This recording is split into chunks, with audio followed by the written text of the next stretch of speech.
үзэгч нараа. За тэгэхээр бид хэдийн өнөөдөр үзэх хэнийг бол илэрхийлэлгүй Кашивада болон илэрхийлэлтэй Ото гэх хэнийг.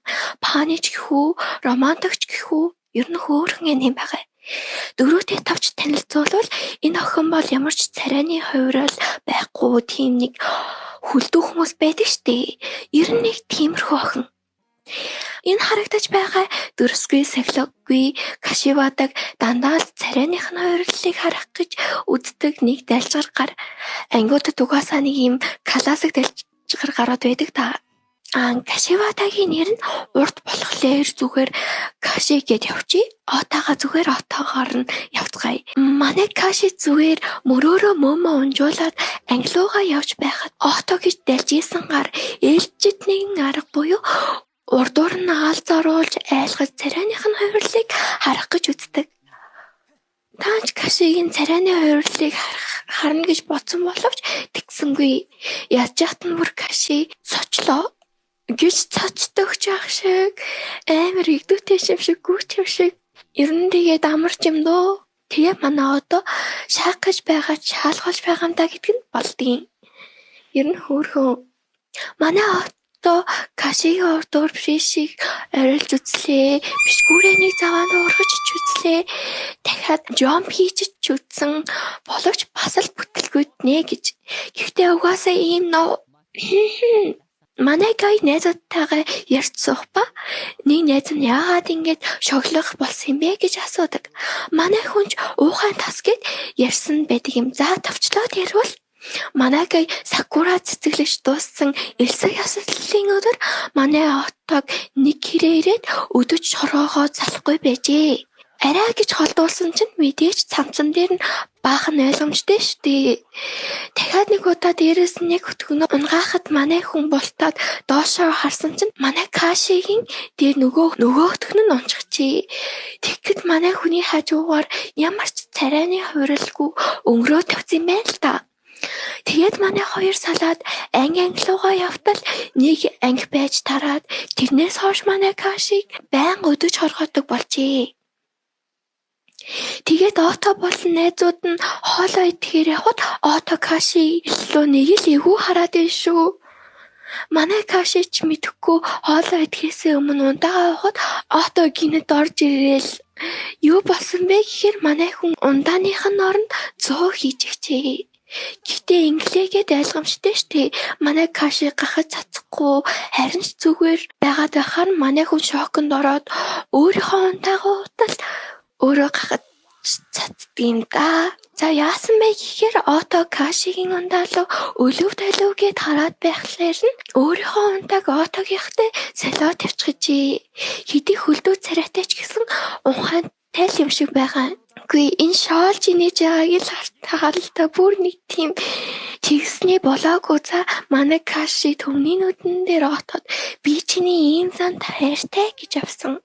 Манай Отош тийм утгаар хэлээгүй байх гээл улаан царайлж байхад Каши өөдөөс нь харж ирсэн. Тийм гэж наасан. Бүр what the fuck?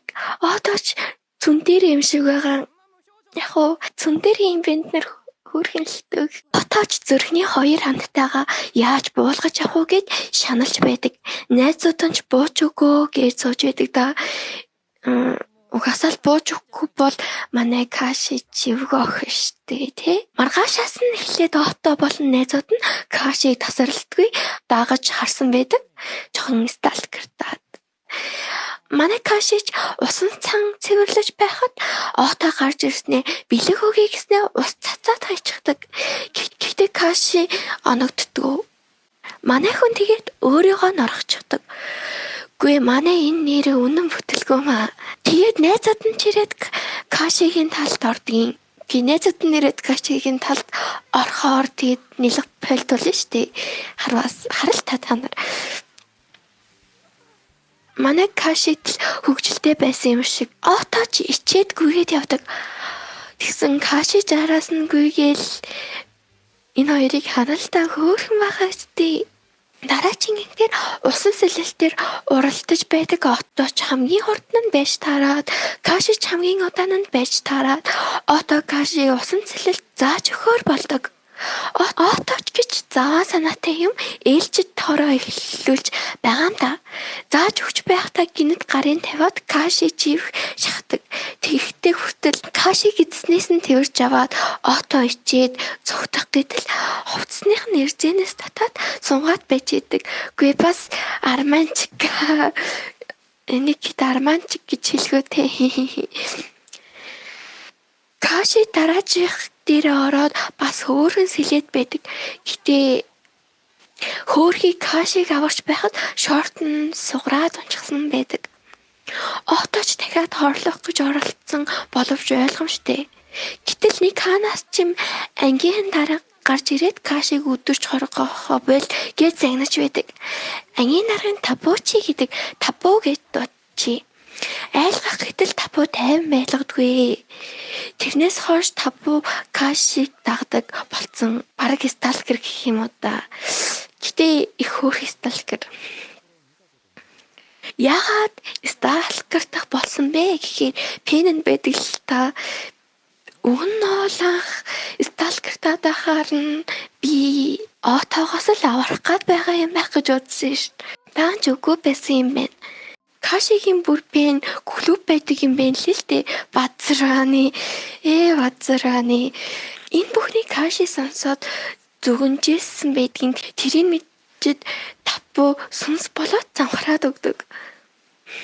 Каши табуд найзууд болъё гэхэд табу нисээ тавьчих ба. Хөөрхий кашид маань сонирхолтой л санагдаж дээ. Сайны цаг манай Монголын шиг туртай юм авахын тулд гүйдэг юм байна за.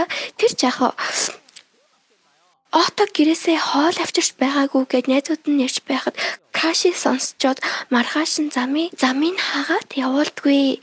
Тэрнээс бол каши хоолоо авч тэг кашиныг бан хөгдөг. Маргааш нь каши отод хоол хийж авчирсан байдаг. Гэтэ альмалт байсан л та. Та кашигийн үсний болтыг хийсэлээ гэж сүрдүүлж байгаад санаандгүй хийсгэж ирдэг. Тэгэхэд анх удаа аним дээрээ кашиг сэтгэл хөдлөлөө гаргаж байгааг хардаг. Энэ үсний болт нэг чухал байсан юм баг та. Яагаад үлсэн бэ гэхээр эмээгээс нь ирсэн үсний болт байдаг. Отооч хайхаар гараад найзуудтайгаа нийлж хайсан боловч олдоггүй. Усан ширүүн бороонд өдөржингөө хайсан байдаг. Гэвч яг үнэнтэй тэр болт нь эмээгийнх нь 100 янаар авсан болт байж таардаг л да. Табу одоо 2 хэрүүтэ каши шиг байхаа үздэг. Хожигдсон нь кашидаа ярихгүй, өдөхгүй, харахгүй гэж барьдаг. Гэтэ тэнцэтгэлтэй ото тараачийн төлөвлөгөөгөө гаргаад кашиг цочрох гэж байгаа санаандгүй агуулгах төгжигдчихдэг. Ото сүнс болж кашиг айлгах гэж байгаад өдрөө дээрээс нь унахад багш нь орж ирээд нэг ийм юм болно. Ото кашид кино үзгээд хэлчихдэг. Кашиг айлгах гэсэн биш өөрөө айгаад туслаа да хөрхий. Метронд явж байхад хүмүүс ямар хөөрхөн хосууд бай гэд шивнэлтэд байдаг. Гүй хараад ингээд хөөрхөн харагдаж байгаа юм чинь. Хэсэг хугацаа өнгөрөхөд каши нэг мөр олсон байх ба тэрийгэ нууцаар тэжээж байдаг. Гадаад тэжээгээд байж болохгүй болохоор үрчлүүлэхээр болдог. Өдөржин үрчлүүлэх хүн хайсны эцэс толдог л доо. Ингээд илэрхийлэлгүй кашиварафа илэрхийлэлтэй отогийн аними маань ихний 4 ангийн туслаа. Тэгэхээр та бүхэн маань өргөжлүүлж үзхийг хүсвэл лайк болон сабаа харангуй дараагаарай. Тэгвэл бид хурдан оруулаад байна л гэсэн үг. За тэгээд та бүхэндээ хайртай шүү. Баяртай.